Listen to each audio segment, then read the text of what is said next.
그러므로 너희는 뱀같이 지혜롭고 비둘기같이 순결하라. 주님은 이 제자들을 보내는데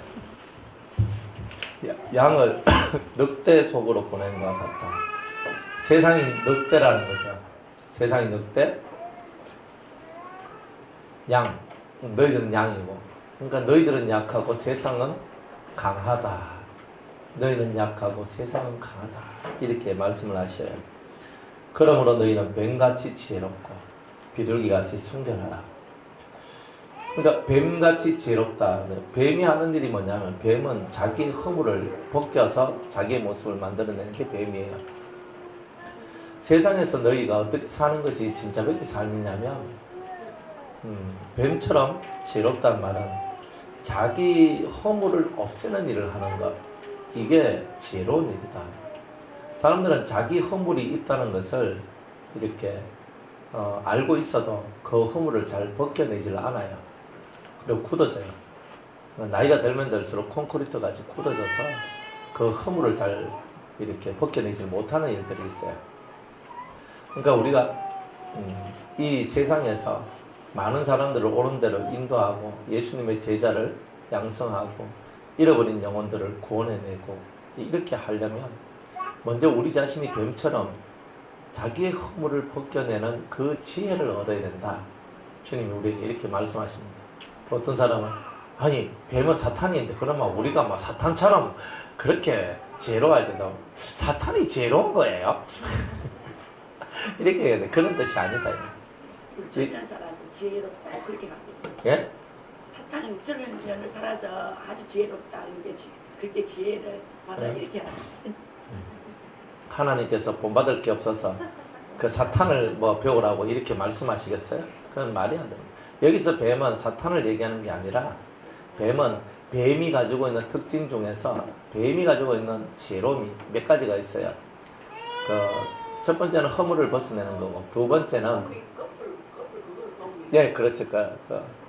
그래서 두 번째는 뭐냐면은 그 뱀은 그 환경에 따라서 자기의 색깔을 이렇게 바꿔내는 뱀들이 있어요. 그러니까 그 환경에 딱 이렇게 조화되도록 하는 이런 것들도 있어요. 예? 예.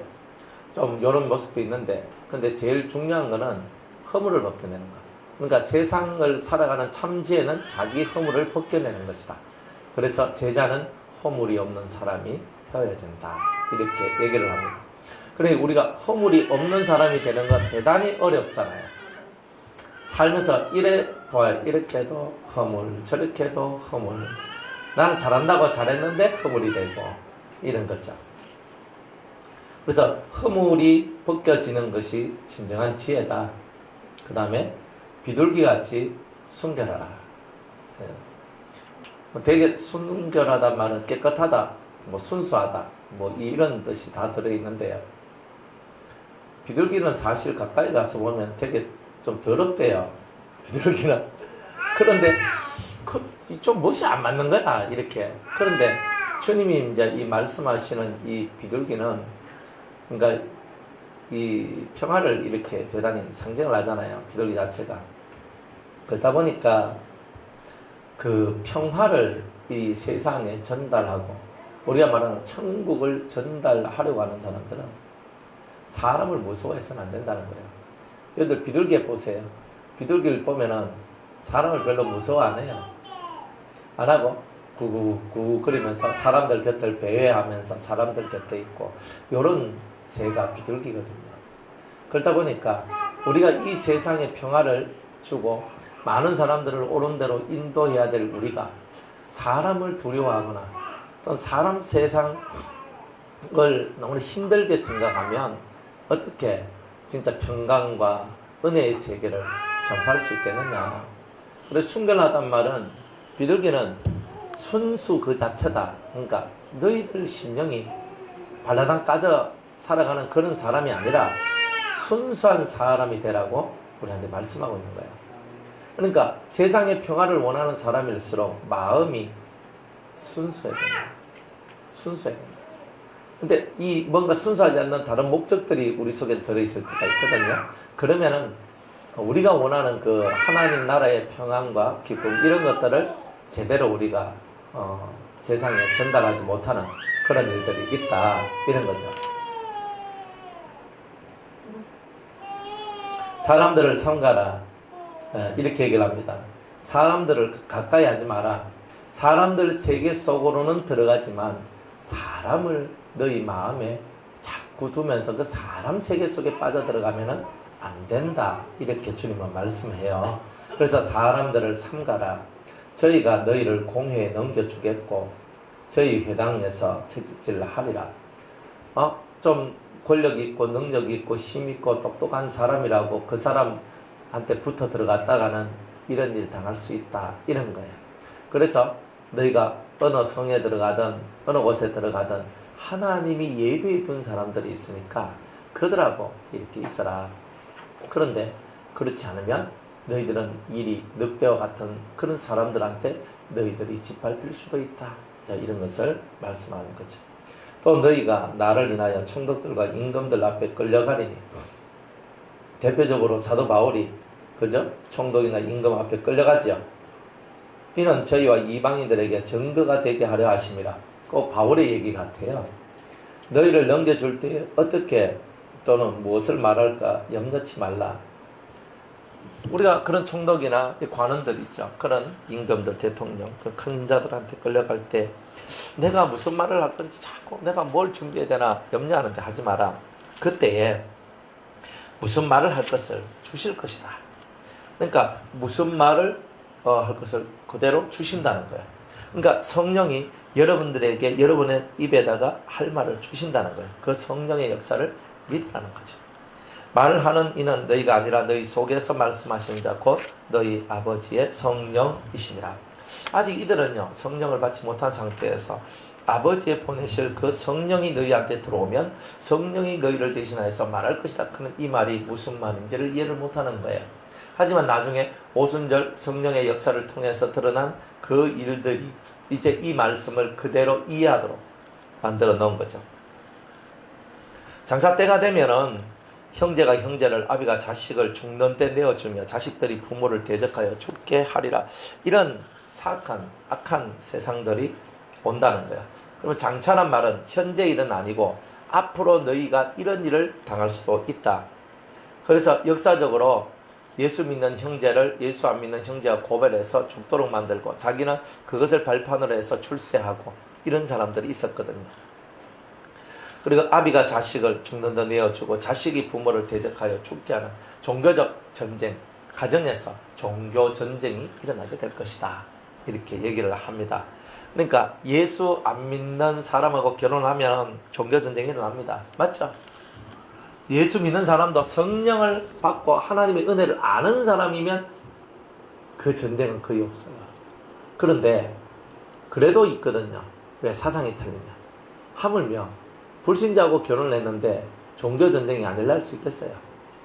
우리가 예수님을 믿는데 믿는 믿음하고 예수님을 안 믿는 그 불신하고 하나가 될 수는 없어요. 그러니까 저와 여러분들은 이 믿음의 세계를 만들어 나가야 돼요. 그러니까 여러분들 집에 불신의 영들이 있으면 다 뭐예요? 종교 전쟁 중이다 이래 보시면 돼요. 종교 전쟁 중.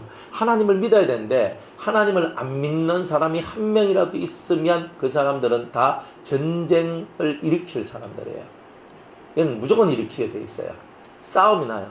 그러니까 우리가 양보하고 희생하고 이렇게 안 하면요 무조건 싸움이 일어나게 돼 있어요. 우리가 욕심을 내가 뭐 그래 뿌리면 할 말 없지 그런 거야. 그런데 우리가 그렇게 안 해도요 무조건 싸워요. 그러니까 아버지가 나를 팔아먹고 내 자식이 나를 팔아먹고 내 형제 자매들이 나를 팔아먹어요. 이런 일들이 나올 수 있다 이 말이에요. 그러니까 너희들은 항상 이런 부분을 자세하게 살펴보고 너희들이 이런 고통 속에 들어가지 않도록 너희 신앙이 안식일이나 겨울과 같이 차갑거나 춥거나 얼어붙은 신앙이 되지 않도록 안식일같이 쉬는 신앙. 저는 신앙생활 저는 방학했습니다. 뭐 이런 사람도 가끔 보이더라고요. 그게 뭐냐? 안식일을 당하는 자예요. 성경에는 이 7년 대환란이 안식일에 오지 않도록 너희들이 환란날이 안식일에 오지 않도록 기도하라고 그랬거든요. 나중에 마태복음 24장 가면 나와요. 그러니까 이 안식일이란 게 뭐냐면 뭐 안식일이 아니고 그 당시에는 이스라엘 사람들이 다 안식일은 다 쉬었기 때문에 전쟁을 하러 안식일에 와버리면 이스라엘은 무조건 꼼짝없이 지게 되는 거예요. 그거는 그렇잖아요. 그러니까 우리가 쉬는 날이에요. 근데 내가 지금 이 시대는요, 내가 영적인 신앙생활 방학을 할 때 환란이 와버리면 어떻게 돼요? 골치 아픈 거예요. 그거. 그러니까 7년 대환란이 언제 올 줄 어떻게 알아요? 오늘 올지 내일 올지 어떻게 알아요? 그러니까 우리가 신앙의 방학을 가질 수가 없는 거예요. 안 그래요? 그러니까 영적인 이 신앙생활은요, 방학이 있을 수가 없는 거예요. 그러니까 여러분들은 방학을 즐겨하지 마세요. 그죠? 목사님, 우리도 방학하죠. 휴가 1절, 2절, 3절, 한 달 방학. 이거 뜨거운 여름날은 좀 쉬고.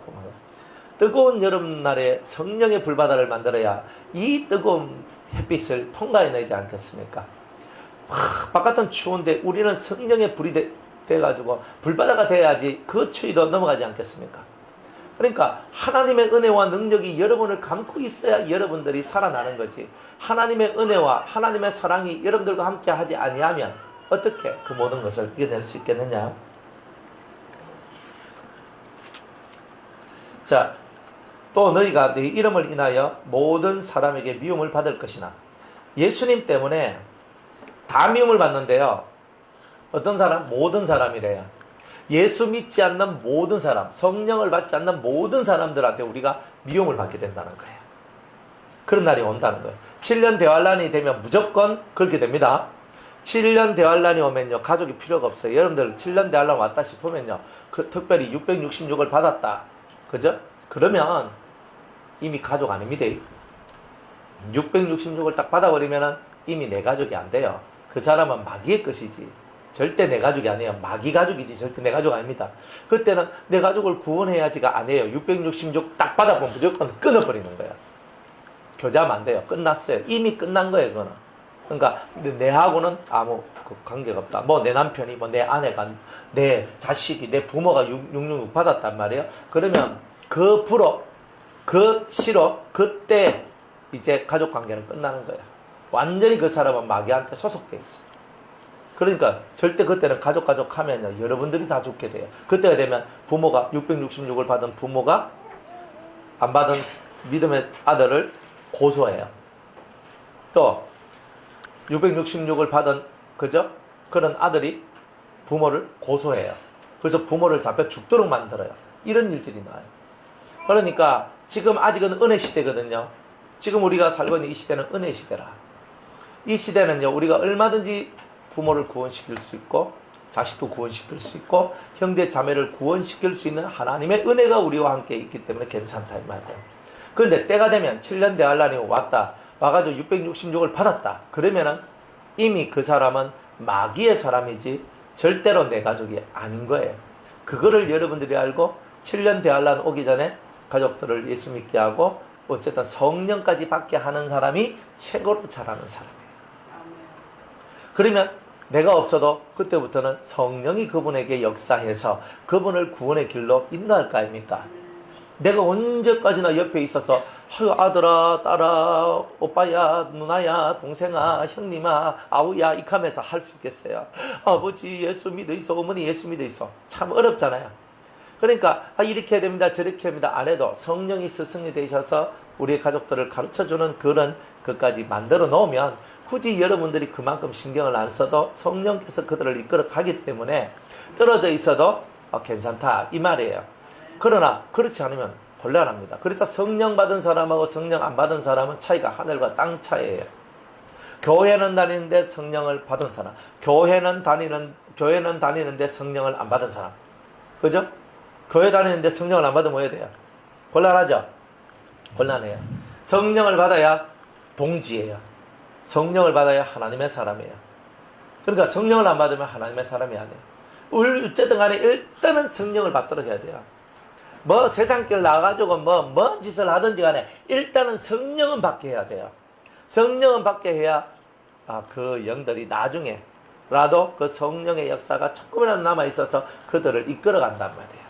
그러니까 성령을 안 받으면 그게 없는 거예요. 그러니까 하나님의 신이 그들과 함께 하지 않으면 문제가 생기는 거예요. 그래서 성령 받는 게 사실은 대단히 중요한 거예요. 그런데 이제 연로하신 부모님 구원시킬 때는 성령까지는 불가능, 거의 힘들어요. 그때는 예수의 피밖에 없어요.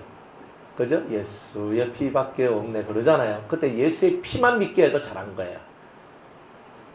그 사람들은 진짜 지옥 안 가는 구원만 받으시는 거예요. 지옥 안 가는 구원만 받는 거예요. 그 구원이 종류가 엄청나게 많죠. 그래서 그렇게 이제 되는 것이다. 그러니까 특별히 7년 대환란 때가 오면 666 받았다. 그러면 이미 내 가족 아니다. 그죠? 민지가 666 받았어요. 그러면 절대 집사님은 민지야 이렇게 하고 있으면 안 돼요. 그러면 죽어요. 그러니까 받았다 하면 버려야 되는 거예요. 우리 딸내미를 버려야 되는 거예요. 다 똑같아요. 우리는 버릴 줄 알아야 돼요. 맨날 싸매고 다니는데 얼마나 힘들어요. 영혼도 구원할 시기 다 놓치고 이제 와서 7년 대환란 때 되면 불신 영혼 구원은 끝나요. 안 이루어져요. 그러니까 7년 대환란 오기 전에 영혼 구원을 마무리해야 돼요. 7년 대환란이 왔는데 영혼 구원을 위해서 노력을 해야 되겠다? 이미 끝났어요. 왜? 성령이 떠나기 때문에. 새로운 구원의 역사는 이방인에서는 이루어지지 않아요. 단지 이미 성령 받은 사람은 자기 성령의 역사를 쫓아서 7년 대환란을 지낼 뿐이에요. 그게 이제 아주 다른 거예요. 그래서 모든 사람들에게 예수 믿는 자들이 미움을 받게 될 것이다. 이게 7년 대환란 때 일이거든요. 나중까지 견디는 자는 구원을 얻으리라. 나중이 언제예요? 예수님이 지상 재림하실 때까지 기다리는 자, 끝까지 인내하는 자는 구원을 얻으리라. 이렇게 얘기합니다. 이 동네에서 너희를 핍박하거든 저 동네로 피하라. 내가 진실로 너희에게 이르노니 이스라엘의 모든 동네를 다 다니지 못하여서 인자가 오리라. 이게 소망인데 우리가 하나님 말씀을 이렇게 전하고 살잖아요. 전하면 여기 가서 복음을 전하는데 핍박을 받고 저쪽으로 가서 또 복음을 전하고 저쪽을 가서 또 하니까 또 핍박이 가서 또 다른 데 가서 하고 그렇게 열심히 살다 보면 주님이 오신다는 거예요. 이스라엘의 모든 동네를 돌아다니기 전에 오신다고 약속하셨잖아요.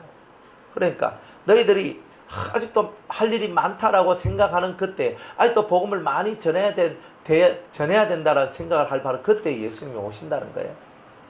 그러니까 우리는 복음을 전하고 예수님의 그 삶을 살아가는 그 일을 아주 열심을 다해서 우리가 해야 된다 이렇게 말씀을 합니다. 제자가 그 선생보다 또는 종이 그 상전보다 높지 못하나니 제자가 그 선생 같고 종이 그 상전 같으면 조카도다.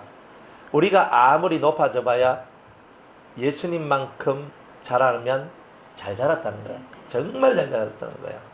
그러면 여러분들 예수님만큼 잘하십니까? 그죠? 우리가 제자가 그 스승만큼 자라면 정말 잘한다는 거예요. 절대 그 제자는 스승만큼 스승보다 더 많이 못 자란다는 거예요. 그러니까 스승만큼이라도 자라야 된다. 그러니까 예수님만큼이라도 자라면 잘한 것이다. 이렇게 얘기를 하는 거죠. 집주인을 바알세불이라 하였거든 하물며 그 집 사람들이야. 예수님 보고 바알세불이라고 얘기를 했잖아요. 바알세불이 짚혔다. 바알세불이 힘을 갖고 귀신을 쫓아낸다. 이런 말들을 많이 했죠. 예수님을 바알세불이라고 말하는 사람들이 너희들은 마귀다, 마녀다, 이단이다, 잘못되었다 이런 말로서 너희들을 힘들게 하고 헷갈리게 하고 고통스럽게 하지 않겠느냐 이렇게 얘기하는 거예요. 그런즉 저희를 두려워하지 말라. 감추인 것이 드러나지 않을 것이 없고 숨은 것이 알려지지 않을 것이 없느니라. 저 사람들은요 진리나 진실 올바른 것들을 감춰놓고 자기들의 이익을 위하여서 막 전하고 전달하는 이런 일들을 한단 말이에요. 그런데 감추은 것이 드러나지 않을 것이 없어요. 다 드러나요. 난 이거 비밀이야. 근데 비밀이 어디 있어요 세상에. 결국은 다 드러나잖아요. 그러니까 저들이 갖고 있는 악이 결국은 심판을 받을 것인즉 너희들은 저희를 두려워할 필요가 없다. 그럼 누구를 두려워하느냐? 몸은 죽여도 영혼은 죽이지 못하는 저런 사람들을 두려워하지 말고 몸과 영혼을 함께 다 죽일 수 있는 그 하나님을 두려워하라고 주님은 말씀하시잖아요. 내가 너희에게 어두운 데서 말하는 것을 광명한 데서 말하며 너희가 귀 속으로 듣는 것을 지위에서 전파하라. 우리는 홀로 골방에 들어가서 열심히 기도하죠. 그게 어두운 데고 그게 귀 속으로 듣는 말들이에요. 여러분이 골방에 들어가서 하나님 하면서 기도하면 그리고 또 하나님 주시는 메시지를 받으면서 하나님 앞으로 계속 그렇게 나아가는 거예요. 그래 쭉 나가다 보면 나는 어두운데 불 끄고 캄캄한 데서 열심히 기도했는데, 그죠? 그 기도하니까 주님께서 우리에게 뭔가를 알려주시고 계시해 주시고 가르쳐 주시는 것을 들고 광명한데 밝은 세상으로 나가 이렇게 살아야 됩니다. 이렇게 해야 됩니다. 이제 이런 것을 해야 된다는 거죠. 그게 제자라 이 말이에요. 그러니까 우리는 골방 기도가 꼭 있어야 되겠죠.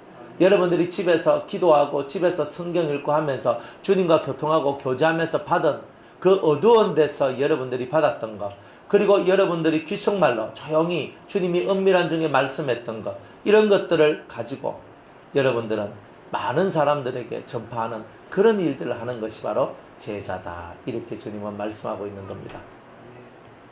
몸은 죽여도 영혼은 능히 죽이지 못하는 자들을 두려워하지 말고 오직 몸과 영혼을 능히 지옥에 멸하시는 자를 두려워하라. 우리가 누구를 두려워하느냐? 자꾸 세상 환경을 두려워하거든요. 이러면 어쩌나, 이러면 어쩌나 이렇게 하는데, 뭐 이러면 어째요? 뭐 이래도 되고 저래도 상관없어요. 그런데 우리는 자꾸 세상 환경을 두려워하는 거예요.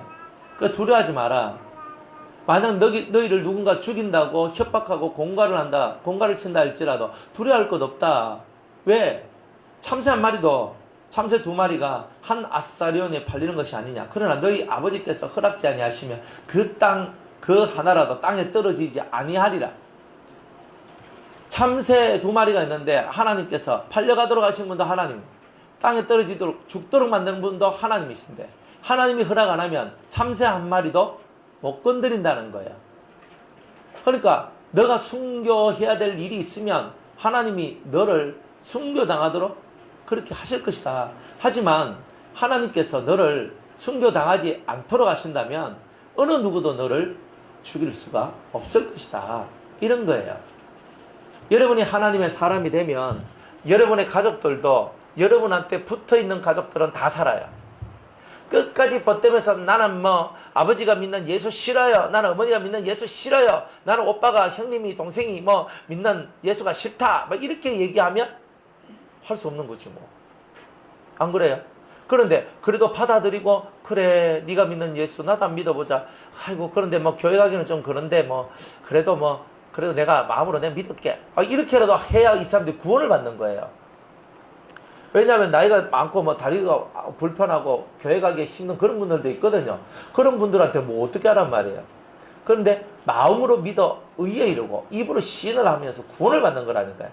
예배당에 가면 좋은데, 그런데 예배당에 안 가도 이 마음으로 믿고 입으로 시인하는 걸 해야 되는 거예요.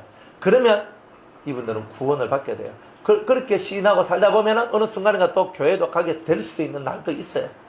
안 그러면 또 이제 그분들한테 목사님들이 찾아가서 세례와 성찬을 하면서 이제 그리스도의 가족이 되는 의식을 치르면서 그분을 하나님께로 탁 당겨내는 이런 일들을 하는 거죠.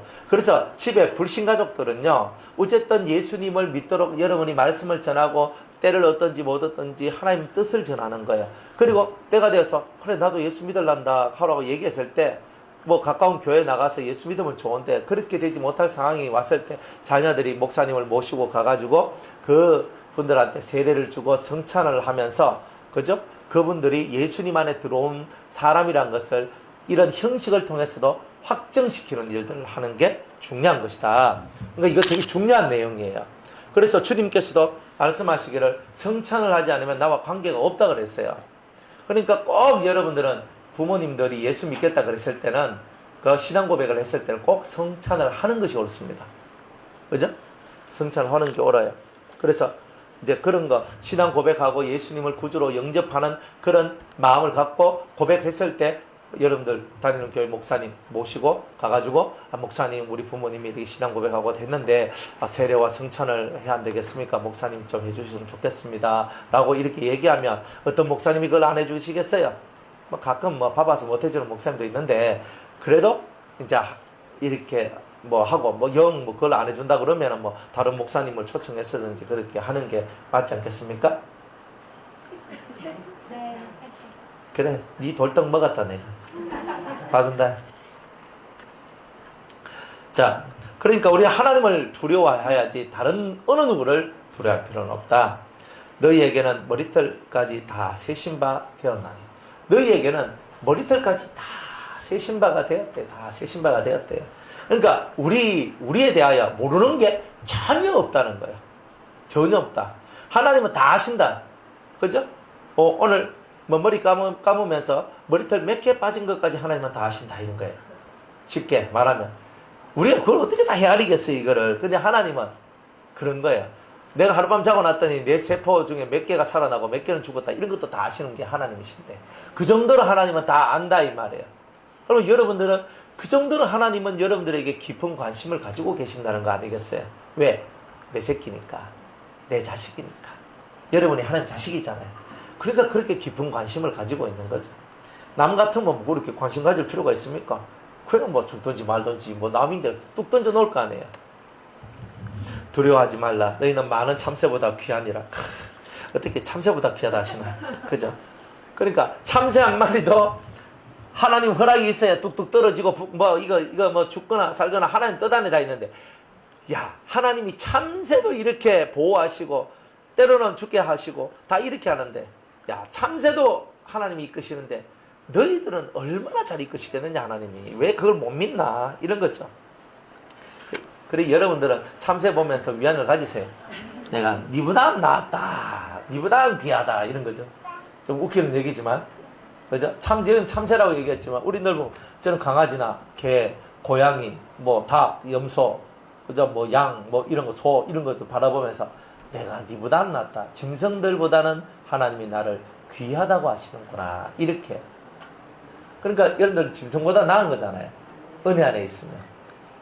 누구든지 사람 앞에서 나를 신하면 나도 하늘에 계신 내 아버지 앞에 저를 신할 것이야.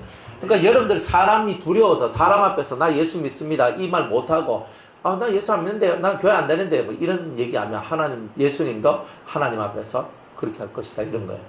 그러니까 어딜 가도 예수 믿는 사람은 예수 믿는 자의 모습을 가져야 된다는 거예요. 그렇잖아요. 우리가 식당 가서 밥 먹을 때 보면은 식당 가서 우리 식사 기도합시다 하잖아요. 하면은 사람들이 그냥 식사 기도하고 그냥 조용히 하면은 다 좋아해요. 그런데 이제 대표 기도를 누가 시키잖아요. 그러면 막 그때부터가 그저 우리 오간사님 저 대표 기도 하이소 식당에서 아이 사람도 많은데 그냥 각자 기도하지 않노 내가 이거 하면 어디 됩니까? 좀 곤란하죠. 그러니까 언제 어디서나 예수 믿는 것을 부끄러워하지 않는 그냥 식사기도 하나 하는 것도 부끄러워가지고 우리가 별별거리면서 좀 오늘 뭐 사람도 많고 가는데 뭐 그냥 기도 안 하고 그냥 각자 기도하고 드시죠. 뭐 각자 기도하고 먹어도 돼요. 각자 기도할 때도요 얼마나 빨리 끝나는지 아십니까? 주의 고개 숙였다가 고개 올리면 기도 끝나는 거예요. 잘 먹겠습니다. 잘 먹겠습니다. 예수님을 믿는다는 이 정도 속도인데 대단하죠. 부끄러워하지 마세요. 예수님을 왜 부끄러워합니까? 여러분의 구원자를 부끄러워하는데 구원자는 여러분을 부끄러워하지 않겠느냐는 거예요. 세상 어디 앞에서도 예수님 부끄러워하는 일만큼은 하지 마세요. 누구든지 사람 앞에서 나를 시인하면 나도 아버지 앞에서 시인하고 사람 앞에서 나를 부인하면 나도 하늘에 계신 내 아버지 앞에서 너를 부인할 것이다. 그러니까 사람 앞에서 여러분의 행동 거지가 이만큼 중요하다 이런 걸 말씀하시는 거예요. 내가 세상에 화평을 주러 온 줄로 생각지 말라. 화평이 아니요 검을 주러 왔다. 야 이거 심각한 얘기죠. 내가 온 것은 사람이 그 아비와 그죠? 딸이 어미와 며느리가 시어머니와 불화하게 하려 합니다. 가정에 영적 전쟁이 일어나요. 종교 전쟁이 일어나요. 서로 치고받고 싸우는 거예요. 주님이 이거 하러 왔대요. 그래서 불신의 너희 가정을 정복해라. 불신의 너희 가정을 정복해라. 이렇게 말씀하시는 거예요. 싸워서 이겨야 내가 정복하는 거잖아요. 근데 우리는 뭐가 싸워요? 예? 칼 갖고 싸워요? 몽둥이 갖고 싸워요? 돈 갖고 싸워요? 뭘 갖고 싸워요? 하나님의 말씀을 갖고 싸우는 거예요. 여러분이 뱀처럼 지혜롭고 비둘기같이 순결한 그 마음을 갖고 여러분들이 여러분의 가족들에게 참된 하나님의 복음, 하나님의 말씀을 전하는 거예요. 그러면 말씀 전하면 하지 마라 안 가라 나 듣기 싫거든 가 오지 마 끊어버려요. 그러다 또 나중에 또 되면 또 말씀 전하고, 아 싫다 카이 와카노 하면서 계속 이래 나오거든요. 그러다 또 한 템포 더 죽였다가 또 나중 또 만나면 또 말씀 전하고, 이러다 보면 어느 순간인가 서서히 익어 들어가면 이 젓가락이 속으로 쑥 들어가는 그 일이 나오잖아요. 그래서 한번 고구마나 감자 한번 열심히 찔러보세요. 그러니까 안 찔러보면 뭐 들어가는지 안 들어가는지 우리가 어떻게 알겠느냐 이 말이에요. 그래서 주님은 세상에 평화를 준 게 화평을 주러 온 것이 아니다. 전쟁을 해서 이기는 가정만이 평화가 온다, 화평이 온다는 뜻이에요. 그러니까 종교적으로, 은혜적으로 하나가 안 되면 절대로 화평은 없다. 뭐가 없다? 여러분이 싸워서 이김이 없으면 절대 화평이 없어요. 여러분이 싸워서 이겨야 돼요. 자식도 이겨야 돼요. 남편도 아내도 이겨야 돼요. 부모도 이겨야 돼요. 자식도 이겨야 돼요. 뭐가? 신앙을 가지고 믿음을 갖고 이겨야 가정에 화평이 와요. 내가 질질 끌려다니면 절대로 가정의 화평은 오지 않습니다. 그러니까 주님은 화평을 주러 온 것이 아니라 검을 주러 왔지만, 검으로서, 말씀의 검으로서 다 이겨내면 드디어 너희들한테 화평이 오게 될 것이다. 이렇게 얘기하는 거예요. 그러니까 확실히 싸워서 이기셔야 되겠죠? 사람의 원수가 자기 집안 식구리라 그랬어요. 사람의 원수가 누구라고요? 내 식구가? 내 가족이? 내 왼수단 말이에요. 나를 제일 방해한다는 거예요.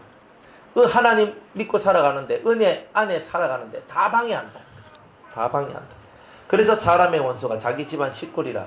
그러니까 틀림없이 내 부모님인데, 틀림없이 내 자식인데, 틀림없이 내 형제 자매인데, 틀림없이 내 남편이고 내 아내인데, 그러면 나를 위해줘야 될 거 아니에요. 근데 이 사람들이 예수를 안 믿어. 세상 사람이야. 그러면 어때요? 네가 나를 위해라 이렇게 나오죠. 근데 네가 나를 위해라 하는데 그 위하라는 것을 보면 정말 예수 못 믿도록 만드는 위안만이 있어요. 그런 것들이 있는 거예요. 안 그래? 참 얼마나 슬픈 얘기인지. 슬픈 얘기인지 몰라. 그래서 예수 안 믿는 사람들하고 같이 살다 보면 한 번씩 여러분들 속이 답답하잖아요. 그죠? 교회 나오면 많어. 믿는 행동이 없는데 속이 답답한 거라. 진짜 이 속에서 답답한 게 있어요. 이게 이제 그것을 여러분이 전쟁을 통해서 말씀의 금을 들고 여러분들이 정말 예수님처럼 성화된 그런 심령으로 그들에게 다가가서 그들을 변화시켜야 되는 거예요. 하루가 멀죠. 하루가 지나면 하루가 더 멀어지는 거잖아요. 그러니까 우리가 얼마나 우리가 예수님을 닮은 자가 돼야 되고 예수님의 빛이 우리 안에 있어야 되는가, 이거를 얘기하고 계시는 거예요. 아비나 어미를 나보다 더 사랑하는 자는 내게 합당치 않고 아들이나 딸을 나보다 더 사랑하는 자도 내게 합당치 아니하다. 그러니까 아버지나 어머니, 아들이나 딸, 이 가족이잖아요.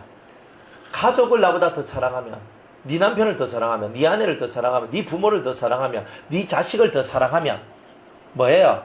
내게 합당치 아니하다. 네가 예수는 믿을는지 몰라도 내 제자는 아니다 이 말이에요. 내 제자는 아니다.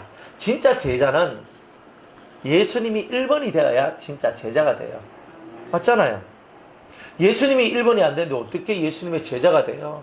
예수님이 1번이 될 때 예수님의 제자가 되지. 그러니까 우리가 더 사랑하고 더 좋아하는 것들을 버려야 되는 거예요. 이게 훈련이잖아요. 또 자기 십자가를 지고 나를 쫓지 않는 자도 내게 합당치 아니하니라.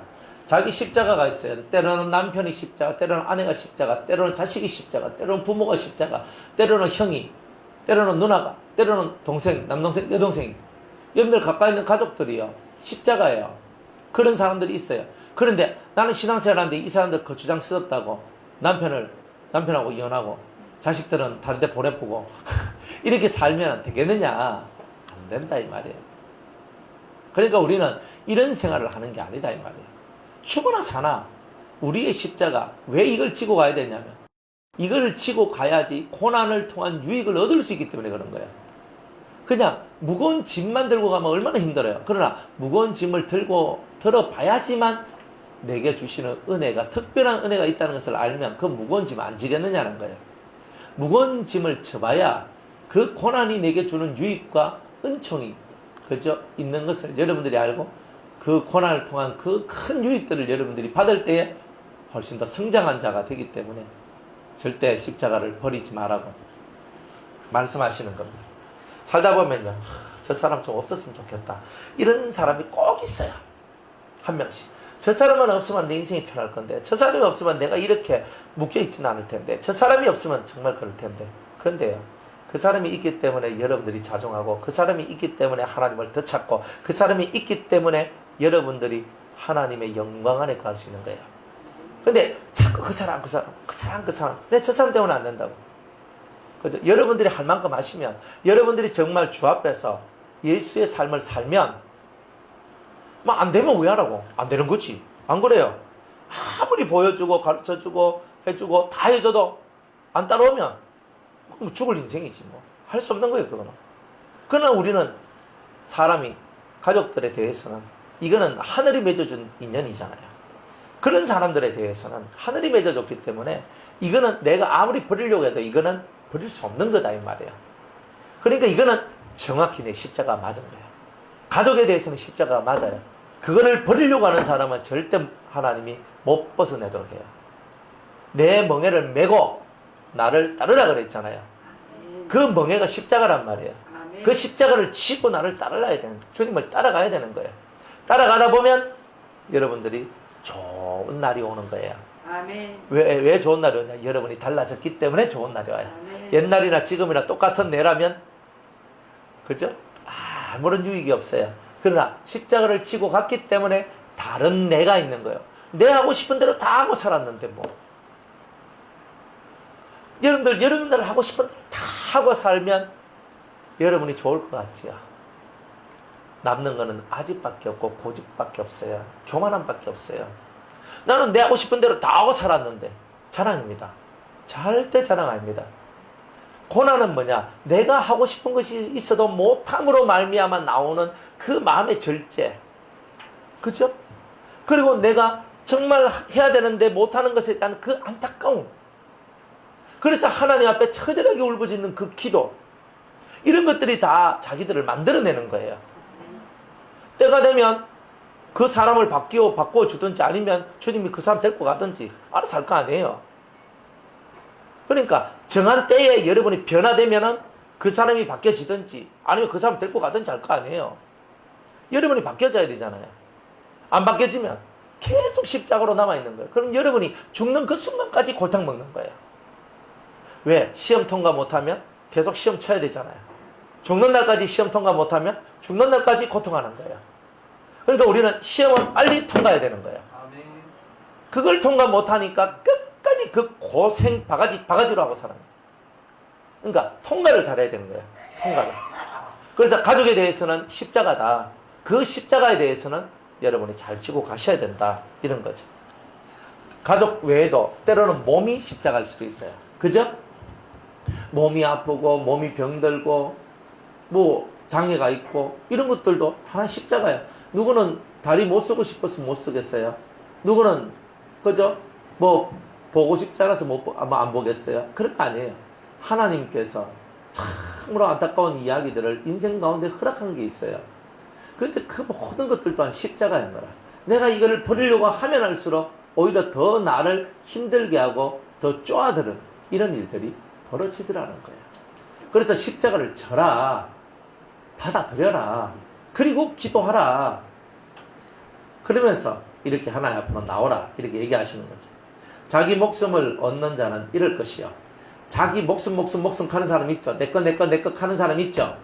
돈 가는 사람, 내 돈 가는 사람 있죠. 이런 사람은 다 잃는다. 자기 목숨을 얻는 자, 내가 살기 위해서 힘을 쓰는 자는 자기 목숨을 잃을 것이고, 또 주님을 위하여 자기 목숨을 잃는 자는 영생을 얻을 것이다. 그러니까 주를 위해서는 내 목숨도 바칠 수 있는 우리가 돼야 돼요. 우리는 자식을 위해서라면 내 안 먹고도 다 주거든요. 그게 우리 인생 아니에요? 아이고 내가 이 집은 내가 우리 아들 줘야지. 내가 저 땅은 내가 우리 딸 줘야지. 저 뭐는 또 뭐 해줘야지. 내가 적금 들고 뭐 해가 돈 모아가지고 이거는 시집 갈 때 쓰고 이건 장가 갈 때 쓰고 얘네들 뭐 할 때 쓰고 이런 건 잘하죠. 근데 진짜 여러분의 영혼을 위한 그 하나님을 위해서는 우리가 과연 뭘 얼마만큼 하느냐 봤을 때 사실 우리는 그만큼 그렇게 하는 게 없어요. 그러니 주를 위하여 자기 목숨을 잃을 수 있는, 주를 위하여 자기 목숨까지 내놓을 수 있는 우리라는, 어때요? 그거 진짜 백이 아니에요? 근데 우리는 주를 위하여서 내 목숨까지 내놓는다는 말은 하지만 목숨은커녕, 여러분들의 목숨은커녕 물질 하나도, 여러분들의 재능 하나도, 여러분이 가지고 있는 작은 소유 하나도 주 앞에 내놓지 못하는 우리라는 것. 그게 바로 우리의 한계점이라는 거예요. 우리의 한계점. 그래서 그런 것들을 여러분들이 연단을 통해서 다 극복하고 넘어가는 거예요. 안 그래요? 부자가 자기 주머니에 있는 돈 한 움큼 딱 꺼내가지고 헌금하는 거하고 과부의 두랩돈하고 주님이 어떤 것을 더 기억하겠어요? 막 확 걔가 이거 하는 거, 이걸 기억하는 게 아니에요. 과부의 두랩돈 왜 주님이 기억해요? 생활비 전부를 얻기 때문에 그런 거예요. 그 사람은 마음을 다 했잖아요. 안 그래요? 우리는 액수의 문제가 아니에요. 마음을 다 하는 문제예요. 마음을 다 할 때 주님이 우리를 위해 역사를 하는데 우리는 마음을 다하는 삶을 안 하잖아요. 그러니까 여러분이 마음을 다하는 것이 뭔지를 빨리 깨달아야 되는 거예요. 그건 돈의 얘기만 얘기하는 게 아니에요. 여러분이 살아가는 삶 속에서 진짜 마음을 다한다는 이 세계하고 주님의 세계와 내 마음을 다한다는 세계가 서로 연결되는 그 접점을 찾아내셔야 여러분들의 신앙생활이 올곧게 가게 되는 거예요. 정말 그 올곧은 것이 있거든요. 사람들은요, 돈 얘기하면 되게 싫어하는 사람들이 많거든요. 왜, 목사님은 또 하면서 왜 돈 얘기를 하시나? 돈 얘기를 하고 싶어서 하는 게 아니에요. 돈을 내라는 것도 아니고 돈을 갖다 바치라는 것도 아니에요. 단지 여러분들 속에 돈을 사랑하는 마음이 너무 강한 그런 것들 또한 있기 때문에 돈 얘기를 할 뿐이에요. 안 그런 것 같아요? 그래, 저와 여러분들이 목숨을 주님을 위해서 내놓을 수 있어요? 그럼 뭘 못해? 여러분이 참을 수 있겠죠? 성질 참을 수 있겠죠? 목숨까지 주님 앞에 내놨으면 여러분들 성질 참을 수 안 있겠어요? 여러분들의 악을 버릴 수 안 있겠어요? 내 잘못된 거 죄송합니다, 미안합니다, 내 다시는 안 하겠습니다 할 수 있는 거 아니에요? 목숨까지 떼놨는데 회개는 왜 안 하나 이 말이에요. 회개를 하는 것은 진짜 예수님을 사랑하기 때문에 회개가 나온다는 거죠.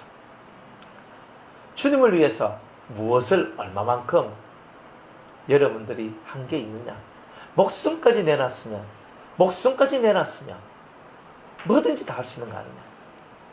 근데 우리가 못하는 것은 항상 나 자신의 한계에 묶여서 더 이상 못하는 것일 뿐이다. 그죠? 그러다고 여러분들 그럼 내가 주님을 위해서 내가 이것도 하고 저것도 하고 하겠습니다. 그러니까 너무 이렇게 하지 마세요. 여러분들이 준비가 안 돼 있으면요 아무것도 못해요. 안 그래요? 준비가 돼야 돼요. 여러분이 내가 죽을라 해도 죽을 준비가 돼야 관 속에 들어가는 게 평안해져요. 사람이요 신앙생활을 하는데도 뭔가 자기가 어느 정도 준비가 돼야지만 할 수 있는 게 있어요. 여러분이 신앙이 더 하늘 높이 못 올라가는 이유는 여러분이 준비되지 않는 부분이 많기 때문에 그런 거예요. 아직 그 감이 안 됐기 때문에 못 올라가는 거예요. 그러니까 여러분이 그 감이 되도록 만들어야 돼요. 그 감이 되도록 만들어야 돼요. 그것은 여러분의 몫인 거예요. 주님은 이미 말씀을 갖고 성령을 갖고 여러분에게 말씀하셨거든요. 그런데 그 감이 되느냐 안 되느냐는 순전히 여러분의 노력이에요. 그러면 여러분들한테 하나님이 무한한 은혜를 내려줘요. 하늘로부터 내려오는 것이 작은 것이 아니거든요. 어마어마한 것들이 너무 많아요. 그럼에도 불구하고 그 어마어마한 것들을 우리가 못 받아내려온단 말이에요. 왜? 내가 준비가 안 됐기 때문에 그래요. 그러니까 여러분이 준비가 되셔야 돼요. 준비가 되면 돼요. 마음의 준비. 내 목숨까지도 내놓을 수 있는 이 심령적 준비가 되면 뭐든지 다 할 수 있어요. 뭘 못하는데? 마음이 준비가 안 되면 못하죠. 안 그래요? 안 그래요? 다 할 수 있어요. 다 할 수 있어. 뭘 못해요? 정말 주님을 사랑하고 영혼을 사랑하고 공동체를 사랑하고 주님 나라를 사랑하는 사람들은 뭐든지 다 해요. 못할 거 한 개도 없어요. 그런데 그걸 못하는 이유는 사랑하지 않기 때문이에요. 실제로 예수님을 사랑하면 예수님을 위하여 목숨까지 내놓잖아요. 저를 사랑하는 사람 저를 위해서 목숨까지 내놔요. 안 그래요? 제가 여러분을 사랑하면 여러분을 위해서 제 목숨을 내놓죠. 안 그럴 것 같아요? 말은 사랑하는데 실제로 사랑을 안 하니까 목숨까지 안 내놓은 거잖아요. 목숨을 내놓는다는 말은 사랑한다는 뜻이에요. 우린 거짓말이 많단 말이에요. 진짜 사랑을 안 하기 때문에 목숨까지 안 내놓는단 말이에요. 주님을 믿는 자는요, 주님을 믿는 믿음을 가진 여러분들은 주님께 여러분의 목을 내놔야 되는 거예요. 내 목은 당신 겁니다. 가가 있어. 이렇게 해야 된단 말이에요. 그래야 주님이, 그래, 내가 언제든지 네 목이 필요하면 내가 네 목을 쓰겠다, 이렇게 나와야 되는 거잖아요. 근데 왜 목숨까지도 내놓는다는 말은 하면서 진짜 여러분의 목숨을 내놓는 일을 안 하느냐는 거예요. 그러니까 우리가 주님의 제자가 못 되는 거예요. 여러분, 12제자가 처음부터 주님을 위해서 목숨을 내놨던 게 아니에요. 베드로도 예수님이 잡히시기 전에 뭐라고 얘기합니까? 예수님, 절대 그런 소리 하지 마이소.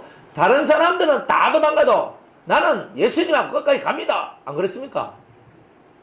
내가 예수님, 내가 당신하고 같이 죽고 내가 당신하고 같이 살고 나는 뭐든지 당신하고 함께 할 겁니다 했단 말이에요. 안 돼요. 결국 예수님을 3번 부인해요, 베드로가. 안 그래요? 왜? 그가 하나님의 성령의 충만한 역사가 없었기 때문에 그런 거예요. 그러니까 여러분이 못하는 이유는 성령이 충만한 게 아니라 여러분의 이성이나 여러분의 감정이 더 충만하기 때문에 못하는 거죠. 그러니까 여러분이 못하는 것은 잔머리를 많이 쓰고 머리를 많이 굴리기 때문에 못하는 거지, 진짜 여러분들이 성령이 충만하면 못할 것이 하나도 없다는 거예요. 성령이 충만하세요. 잔머리가 충만하면 안 돼요. 잔머리가 충만하면 여러분들은 못 올라가요. 하나님 보좌까지 가고 싶은 욕심은 강한데 못 올라가는 거예요. 하나님 앞에 7 성령 받고자 하는 욕심은 강한데 못 올라가는 거예요. 왜? 여러분이 스스로 한계를 지어놨잖아요. 제 말이 거짓말입니까? 일일이 속으로 들어가서 뭐라고 다 말해드리고 싶지만 그냥 말씀만 듣고 알아서 깨달으세요. 다. 진짜 예수님을 여러분이 사랑하면요, 행동이 달라요. 덜 사랑하는 게 많아요. 안 그래요? 너희를 영접하는 자는 나를 영접하는 것이야. 이야, 이 제자가 어떤 제자야? 예수님을 닮은 제자잖아요. 너희들 제자들을 영접하는 자, 즉 나를 닮은 내하고 같은 너희들을 영접하는 그런 사람들은 곧 나를 영접하는 것이다. 이렇게 얘기하는 거예요. 나를 영접하는 자는 나 보내시니 하나님을 영접하는 것이니라. 선지자의 이름으로 선지자를 영접하는 자는 선지자의 상을 받을 것이요. 얼마나 좋아요. 선지자의 이름으로 선지자를 영접하는 자, 선지자의 상을 받습니다. 제가 여러분 집에 갔어요. 목사님 우리 집에 와서 신방 좀 들어주세요 그러잖아요. 그러면 여러분이 저를 받을 때 선지자로 받는 거예요. 아, 저분은 하나님의 사람이야. 그래서 냉수 한 잔이라도 대접을 하면 어떻게 되는 거예요? 선지자의 상을 받는 거예요.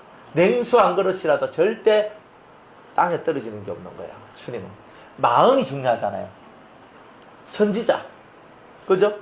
정말 하나님의 사람으로 여러분이 받으면 그 상을 그대로 받는 거예요. 선지자가 받을 그 상을 너도 받게 될 것이다, 이렇게 얘기하시는 거예요. 또 의인의 이름으로 의인을 영접한 자, 이분은 의인이라고, 이분은 의인이라고 하나님의 사람이고 받았어. 의인이 받는 상을 네가 받게 될 것이다, 이렇게 얘기하잖아요. 그러니까 여러분 집에 누군가를 영접한다, 모셔드리고 초대를 할 때도 그 사람은 김 집사, 이 집사, 박 집사, 내가 좋아하는 집사들 다 모여라 하면서 이래 하는 게 아니고, 그죠? 김선지자, 박선지자, 그죠? 이의인, 그죠? 최의인, 이런 분들을 우리 집에 모시는 거다, 이 말이에요. 그래, 모셔드리면서, 정말 제가 너무나 귀하신 분들을 제가 모셨습니다.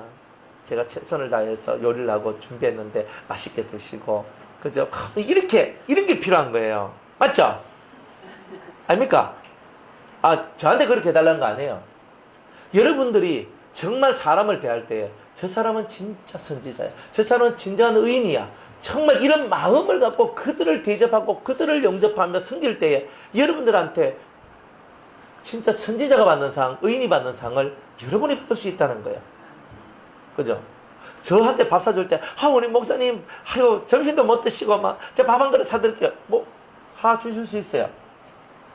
그러면, 저를 선지자로 생각을 해서 밥을 사주시면 선지자의 상을 받을 것이고, 의인처럼 생각되셔서 의인처럼 저를 대접했다면 여러분들은 의인의 상을 받으실 것이다 이 말이에요. 그런 거 아니에요. 그런데 목사님 뭐 식사하고 가 있어. 막 배도 고픈데 지금 밥때 다 됐다. 막 한 그릇 더 있어 가 있어. 그죠? 뭐 그렇게 가 밥 먹고 갔어. 그러면 밥 먹고 간 것밖에 없는 거예요. 여러분의 마인드가 중요하다 이 말이에요. 이 마음이 중요해요. 아이고 내가 목사님 언제 내가 밥 한 그릇 사드리라 그랬는데 안 사줘도 괜찮아요. 뭐 괜히 돈 쓰고 아무 효과도 없는 거 그런 거 말로 합니까? 성경 말하잖아요. 돈을 쓰려면 선지자를 대접하는 것처럼 의인을 대접하는 것처럼 그렇게 하면 네가 대접받고 싶은 대로 남을 대접하니까 여러분들이 선지자를 대접해 주니까 여러분들도 선지자가 받는 그 대접을 여러분이 받게 되는 거고 의인을 의인답게 대접해 주니까 의인이 받는 대접을 나도 받게 되는 거 아니겠어요? 그러니까 이런 신앙생활이 진짜 백이 신앙생활이라는 거예요. 오케이? 이해 가십니까? 그러니까 제대로 신앙생활을 하라 이 말이에요. 신앙은 삶이에요. 삶으로부터 벗어나면 그건 힘이 없는 거예요. 삶의 능력이 있어야 신앙적 능력, 영성의 능력 이런 것이 있는 거예요. 그리 우리가 신앙생활 할 때 성도를 바라볼 때도 저분은 선지자야. 저분은 의인이야. 우리가 성도 내 옆에 있는 우리의 형제 자매님을 바라볼 때도 그런 눈을 갖고 바라보는 그런 마인드가 사실은 되게 중요하다는 거예요. 그런데 하찮게 생각하면 어떻게 돼요? 곤란합니다. 사람을 하찮게 생각하면 여러분들도 하찮게 대우를 받을 겁니다. 그렇게 깨달으시기 바랍니다. 누구 제자의 이름으로 예수님 제자의 이름으로 이 소자 중 하나에게 냉수 한 그릇이라도 주는 자는 제자의 이름으로 그죠? 뭐예요? 내가 제자가 됐단 말이에요. 제자의 이름이라면 베드로의 이름으로 내가 대접합니다. 이게 아니고 내가 제자가 됐다라고 생각을 하고 내가 제자다. 내가 예수님의 제자로서 내가 소자 하나한테 형제여 목이 되게 마르시면 제가 물을 드리겠습니다. 이 냉수 한 그릇 드시오. 정말 예수님의 제자로서 그 사람을 대접할 때 주님은 결단코 그 사람이 상을 잃지 아니하리라 이렇게 말씀하십니다. 그러니까 대접 잘해야 되죠. 그죠? 오늘도 돌떡 나눠주셨는데 아이고 돌인데 떡도 있어. 아이고 막 식혜대 왔는데 단술대 왔는데 막 잡수 있어. 마셔보니 좋대요. 정신이 번쩍 들고 좋더구만. 그래 잡수 있어. 그러면 돌떡으로 끝나는 거죠. 돌식혜로 끝나는 거죠. 근데 실상은 뭐예요? 제자의 이름으로 선지자의 이름으로 의인의 이름으로 내가 저 의인들을 대접하고 저 선지자들을 대접하고 저 제자들을 대접하는 것 같이 우리들의 마음이 그렇게 되면 여러분들은요 대접하고도 엄청난 상을 하늘로부터 받게 되는 역사가 있다 이 말이에요. 이런 마인드를 갖고 이런 삶을 살아가는 자가 진짜 제자다 이 말입니다. 진짜 백이 제자가 되시는 은혜가 있기를 주의 이름으로 축복합니다. 내일 11장 말씀 전합니다.